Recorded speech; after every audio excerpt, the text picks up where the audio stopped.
안녕하세요. 안녕하세요. 자, 조리원리 및 실습이고요. 조리원리 및 실습 같은 경우에는 시험 문제 요즘에 이제 나오는 경향을 보시면은 특히 식품학하고 영양사 시험에서도 연결되어 있잖아요. 그래서 식품학 및 조리원리 이렇게 들어가 있고, 여기에 이제 들어가 있는 과목이 식품 미생물 과목이 들어가 있어요. 그래서 미생물 파트는 그다지 사실 나오진 않았었는데, 작년, 재작년 문제에 있어서 장류 쪽에서 발효 쪽을 물어보기도 했었거든요. 그래서 간장 발효 이쪽에서도 잠깐 언급이 되기도 했었는데, 중간중간에 식품 미생물 같은 경우에는 이제 조리 원리 하면서 우리가 발효랑 관련되는 부분이 예를 들어서 뭐 채소류 발효가 있다든지, 그 다음에 유제품류 발효가 있다든지, 그 다음에 이런 쪽이 나오잖아요. 그 다음에 두류에서 이제 장류 발효가 나온다든지 라고 하게 되면은, 채소류 같은 경우에는 뭐 김치에 관련된 균주 부분이 있다든지, 유제품에서는 뭐 치즈버터 관련된 균주가 있다든지, 장에서는 뭐 된장간장, 코지균주, 국균 이렇게 해서 나오는 파트가 있게 되는데, 그때 이제 언급되는 정도로는 제가 설명을 해드릴 거예요. 들어가는 거고, 식품학 조리원리 이렇게 연결이 되어 있게 되는 건데, 식품학은 워낙 화학적인 파트로 들어가 있는 거고, 조리원리 같은 경우에는 이제 최근에는 이것도 말 그대로 실제로 쿠킹, 조리가 가능하느냐 이런 식으로 해서 문제가 많이 나오기도 했었어요. 그리고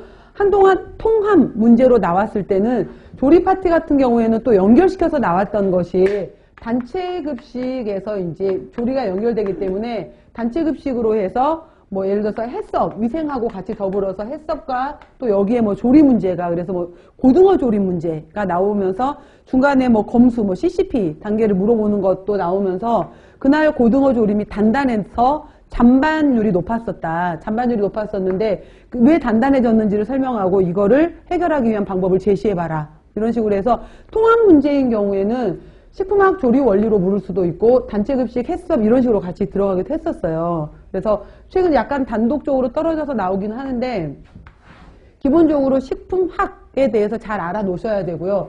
우리가 조리 원리라고도 말을 하지만은 또 배웠던 과목 중에 아마 조리 과학 이렇게도 있었고, 아니면 조리 과학 실험, 식품 뭐 예를 들어서 이 분석 실험 이렇게 해서 실험하고 관련돼서 이제 나왔던 것처럼, 과학이라는 것은 그 사이언스, 객관적으로 다시 누가 하더라도 그게 다시 증명이 될 수 있는 것을 우리가 과학이라고 하잖아요. 그래서 최근에는 이 이제 과학 실험 이쪽 부분으로 또 물어보기도 해요. 더 많이 집중해서. 그래서 조리 원리 같은 경우에는 굉장히 쉽다고 생각을 하는데 생각보다 굉장히 애매모호하면서 쉽지 않은 파트가 이쪽이더라고요. 그래서 이런 조리 원리 파트가 있게 되는 건데, 간단하게 이제 뭐 작년에 나왔던 기출 문제를 보게 되면은 예를 들어서 조리가 2018년도 문제에서는 비중이 크진 않았었어요. 크진 않았는데 그때 나왔던 문제가 전공 A 파트에서 나왔던 게 캔디 문제가 나왔었어요. 그래서 이거는 이제